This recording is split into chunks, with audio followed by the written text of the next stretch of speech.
Magaling mo na ganun tayo kasi yung packaging na yun eh, talagang gusto pala kasi ni Antigler at lahat ng Talyanista at Ensaymado Blanco para bang tauhan ni dating Pangulong Rodrigo Duterte at itong si Bibi Sara, itong si Franco Mabanta dahil na siguro dyan sa PGN at Peanut Gallery Media Network rin, di ba? Dahil nga nung bumaba sa administrasyon niya ang ano ba yan, yung social media pages na yan, mga account, yung mga social media posts ng Peanut Gallery Media Network, di ba? Bumaba na sa administrasyon. Ang problema ko dito mga kababayan, ano ba talaga ang dahilan ng pagbanat ng Peanut Gallery Network? Pamihira, ano ba talaga ang in-aim nila? Bumabanat sila para makahugtog sila. Hindi natin alam ang kadahilanan. Diba? Tayo kasi dito, bumabanat ng walang kapalit. Diba? Bumabanat tayo sa administrasyon dahil yun ang gusto nating sabihin, yun ang nasa saloobin natin. Kung ilalabas natin. Pero iba yung bumabanat ka para sa kalaunan, ika nga, mapansin ka, kaya bigyan ka ng kung ano mong pakinggan, yung mga binabanatan mo. Magkaiba ho yun. Yung sa akin dito sa PH Update, bumabanat tayo dahil meron po tayong pinaglalaban. Meron po tayong gustong makita sa pamahalaan. Di ba?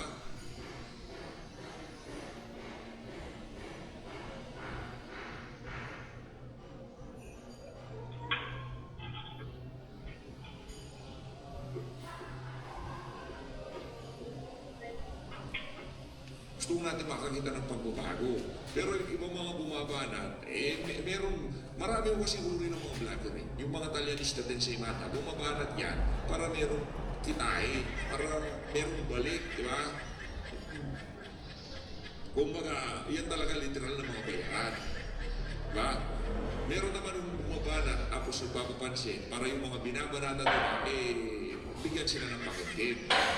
At meron din naman yung bumabanat at tayo naman ibilip dyan sa mga banateros talagang yan nakita natin sa napakahabang panahon talagang nag-stick ko yan sa sa pagsuporta kay dating Pangulong Rodrigo Duterte. Yung prinsipyo at paninindigan nakita natin sa mga yan. Yan ang napakalaking kaibahan ng mga vlog. Para at least, maging aware yung mga kasama natin dito sa PH Update. Malayo pa lang yung mga Talyanista at Ensaymada.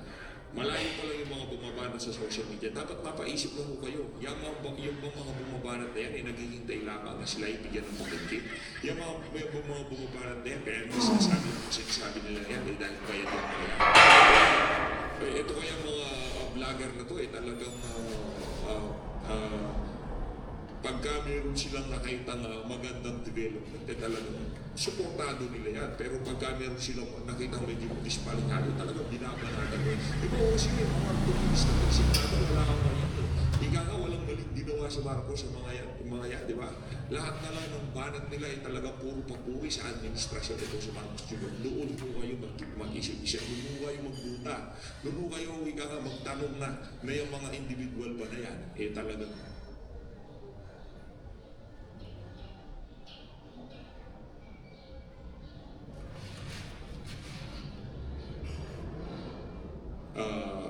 meron bang prinsipyo at paninindigan o talagang bayad na yung mga yan sa mga nakatanggap ng maleta at envelope dito din sa atin. O sila yung mga yan nabigyan na ng pera ng mga mastermind dito sa mga animal and flood control project. Pero na naman yun, yan nga ang tanong dito kay yung mga pera-pera yung nasa labis, saan galing yan? Alam mong nakapreso mga pinpreso yung mga asset nitong si Marco Romualdez. Bakit meron ganyan kalaking pera? Na Marco Mani kung tawagin, diba? Saan galing yan? Yan at napakalaking katanungan mo dyan mga kababayan.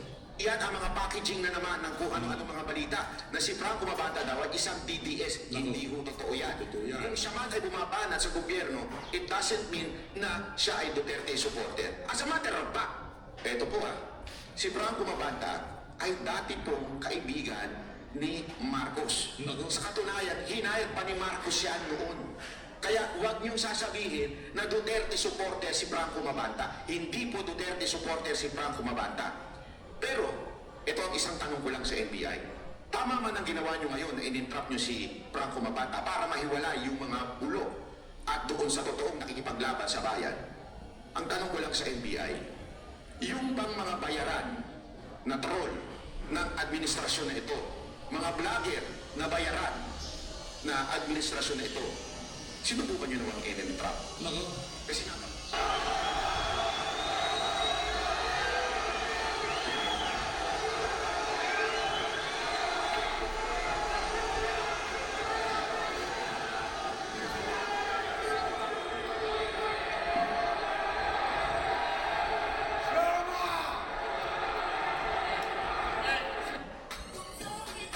kami dyan, na mga bayarang vlogger ng administrasyon.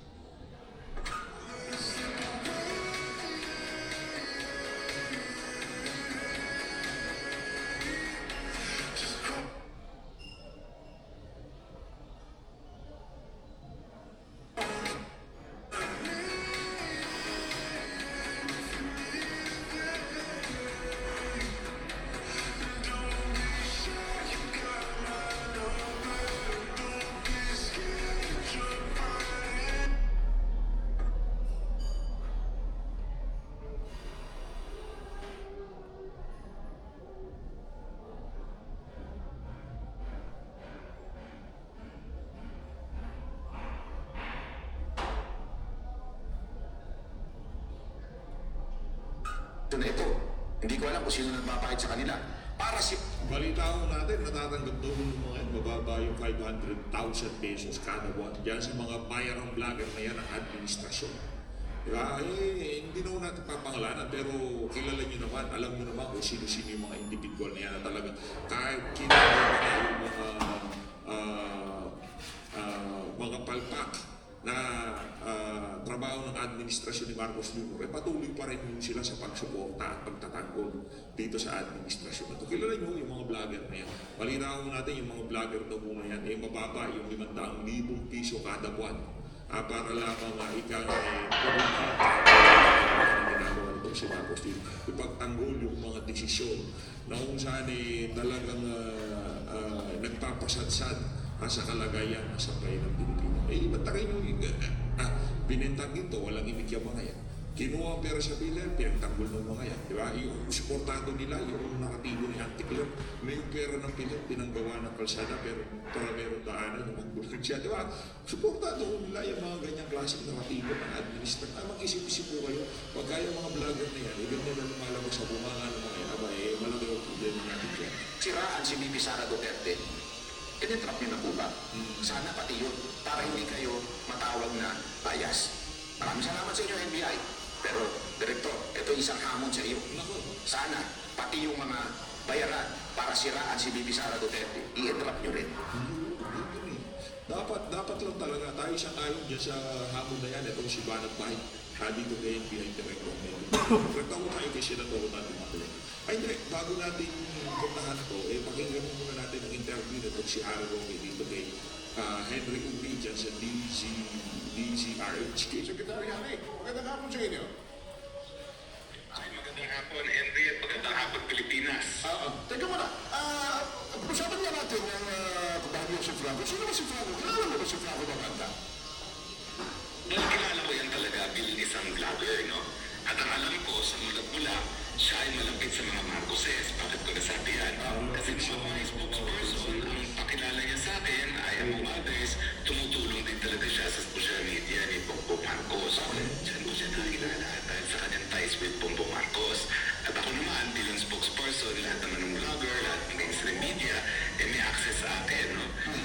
So, nakakainis nga na ginamit pang picture. Wala ko tayong access dyan. Hindi lahat ng vlogger, hindi naman totoo yung lahat ng vlogger may access sponsor. Wala ka Ni Anticler, extra lang ako dun sa picture ni Franco at ni Pia.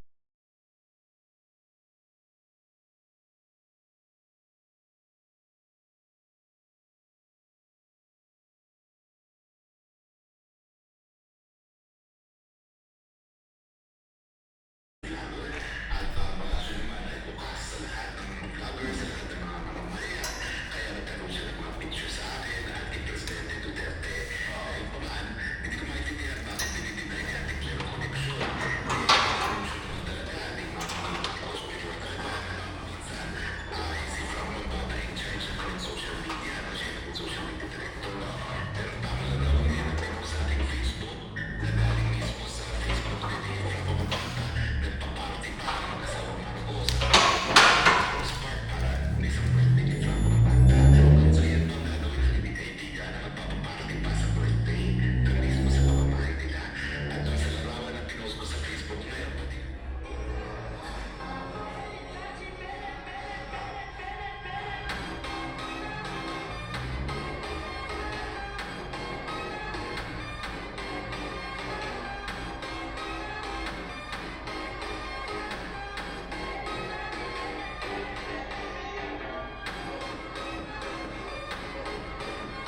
bumabata.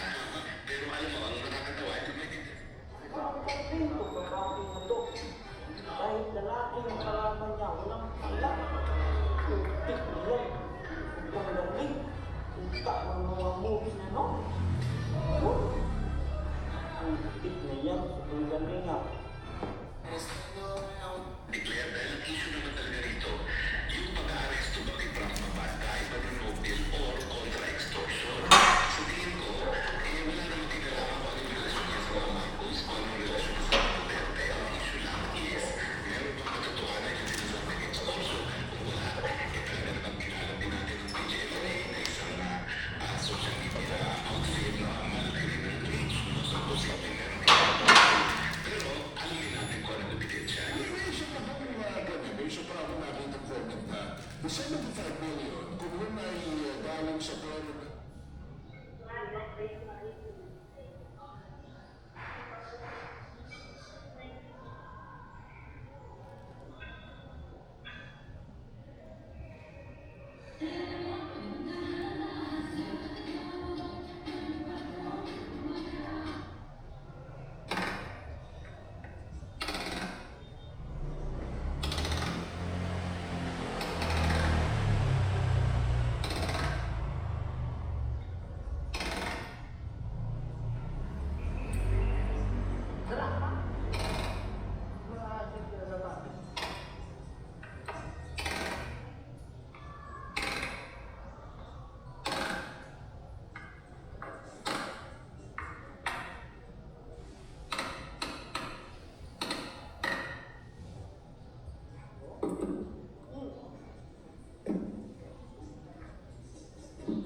Lakas.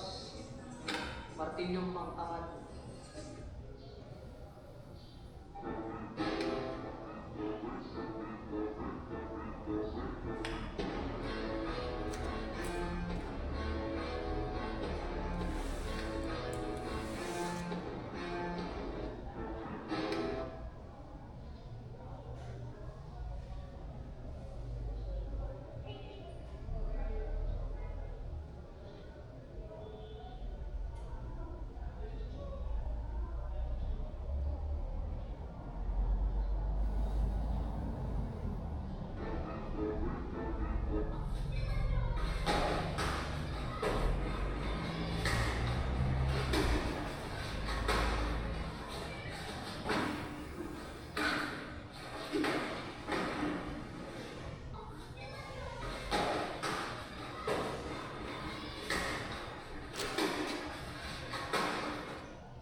ng mga Romualdez, nakatrace na rin yung asset. Tsaka yung sa ano naman ang observation? Kasi ang nanakaw na yan, napakamaliit eh. Hindi naman nasusurpresa na nitero pa rin sila, no? Bumili pa ngayon ng bahay sa Rose Park para gawin lang na imbakan ng pera. Ngayon alam nila na kanilang nakaw hindi dapat i-deposito sa bangko dahil malalaman na ang black, no? So sa akin, hindi big issue yan dahil alam na natin kahit na sinabi mo Bibisara, ang mga magnanakaw, hindi nagdeposito sa bangko, nagtatago sa mga maleta. Ako, so ngayon, pinasusubat kung bubulaan ninyo na kilala ninyo, nakapagbubulan. Dahil yung mismong nangunguna sa impeachment process ang siyang may hawak ng bilyong-bilyong pondo na nawala, nadala sa mga alokasyon na nadala sa mga flood control at anomalous projects. Yan. Ang impeachment na ito ay maliwanag na disenyo ng Marcos administration. Hindi para malaman ang buong katotohanan Yan. at para panagutin upang pabagsakin ang kalaban sa politika. Nako, pahiya na naman mo itong si Jinky Luistro at yung mga miyembro ng Injustice Committee na kung saan gusto mo nilang ma-impeach itong si DP Sara. Sa mga isisiwalat itong si Congressman Egay Erice dito sa video na to, mabibigyang linaw na kung bakit ang mga congressman na yan, nakagaya nitong si J.G. Suarez, nitong si Tonton, nitong si De Lima, nitong si Jinky Luistro, gusto ko nilang ma-impeach itong si Vice President Sara Duterte. Pero ano yan, sa like at sa subscribe sa yung join button nandyan lang sa plat. Dito rin sa video na ito, isisegue po natin itong larawan, itong siyempre, di ba kung tayo tapos dito may parang na sinasabi mo si Ate Claire, kaibigan ng mga Duterte, itong si Franco Mabanta. Ito siguro natin mga may kakailan, nakakilala ng mga Duterte. Itong si Tatay Ligaw, itong si Bibsara, hindi natin alam yung personal na relasyon nito si Franco Mabanta sa mga Duterte. Pero natin sigurado dyan, karamihan ng mga tao na nakakasalamuhan itong pamilya na ito ay nagpapicture. Kaya hindi mo katubayan na close itong si Franco Mabanta sa pamilya Duterte dahil lamang doon sa mga larawan na ipinakita nitong si Ate Claire. Lahat po yun social gathering o kumbaga ano yun, public events ay yung mga larawan na nakuhanan kasama ng mga Duterte at ito ang si Sara at si Franco Mabanta. Pero dito makikita mo natin ultimo aso itong si Marcos Jr. Ultimo aso ni Marcos Jr. Kakilala mo itong si Franco Mabanta. Diba? Yan mo kasi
kami kayo, pero pagkakaso, hindi ka kilala sa Franco Mabanta.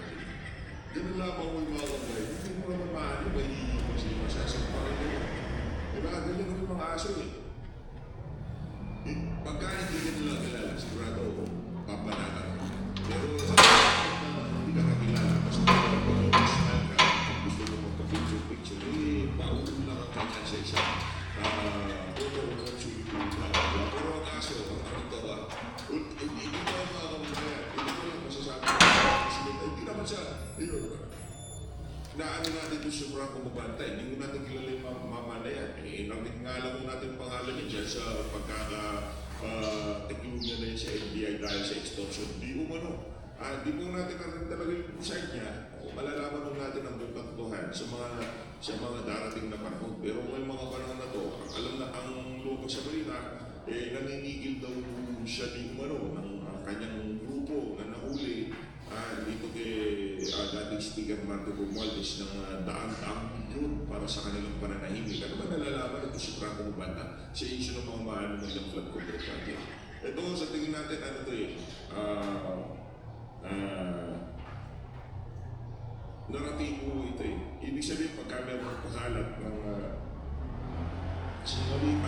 nagpakalat ng involvement nitong si Martin Romualdez sa issue ng mga maano ng flood control. Ibig sabihin ba noon yung mga yun hindi lamang nabigyan ng stocks, kung nabigyan ng pera kaya nag-iingay sila. Hindi mo na, ano to eh, kumbaga, inaayos yung nila yung naratibo sa social media. Hindi naman ang ating mga kabayan para hindi maintindihan yan. Kumbaga ating lang kung binibigyan din dito para nga sa mga kababayan natin hindi nakakapansin sa mga ganyang klaseng galaw. Sa ating bansa ngayong mga panahon na to, makulat sila sa mga kalukuhan na nangyayari ngayong mga panahon na to. Nagtago tayo sa nangyayaring tuloy-tuloy speech nitong si Congressman Egay Aristil. May I speak on a matter of personal and collective privilege to defend my integrity against criticisms on my stand not to participate in this Congress's impeachment process. The gentleman from Caloocan is 10 minutes. Thank you, Mr. Speaker, my dear colleagues. With due respect to the members of the Justice Committee, the impeachment process in the 19th Congress, hindi pa po ito naimbestigahan at hindi pa nare-resolve. One of the prime movers of the impeachment in the 19th Congress is Saltico, who resigned and left the country. Nakapagdududa. Dahil yung mismo nangunguna na impeachment process ang siyang may hawak ng bilyon-bilyon pondo na nawala, nadala sa mga alokasyon na nadala sa mga projects at anomalous projects. Yun. Maraming mga pahayag na nakakabahala, ngunit hindi natin ito iniimbestigahan. Kung susuriin lang natin ang mga allocation sa mga distrito ng mga legislators na aktibo sa impeachment process na nakaraan, marami pa rin mga aktibo ngayon. In particular, in the 2024 and the 2025 national budget, magugulat tayo sa laki nito. Even in my opponent in the last election, the 2025 election, publicly admitted that she signed the impeachment of VP Sara in 8 of the applications. Natatakot siya na hindi siya mabibigyan ng pondo kung hindi siya pipirma sa impeachment. Yan ho, maliwanag pa sa sikat ng araw. Dahil ginagawa ng mga yan, ramdam mo at kinikilabutan ng sila pag naaalala nila yung hindi na magpipresidente si Sara Duterte. Di ba? Yan. Ayun lang ang ito. Wala pa rin sa sinungaling yun. Wala pa sinungaling ng mga yan. Yung mga nangyayari sa ito ho ang mga totoo. Ito ang mga nangyaring mga katotohanan ng ganap na hindi Congress. Sinasabi ko ang isa sa mga nanguna dyan sa impeachment of 19 sa uso sa mga talagang umis-es doon sa issue ng confidential fund. Diba? Isa ko si Santo ang bumanat kay Bibi Sara doon sa appropriation committee nung pinatalakay ang budget ng Office of the Vice President at noong Department of Education Secretary si siya. Hindi mo natin pwede kalimutan yung mga detalye na yan. Dahil yung mga detalye na yan, kailangan para maintindihan natin yung mga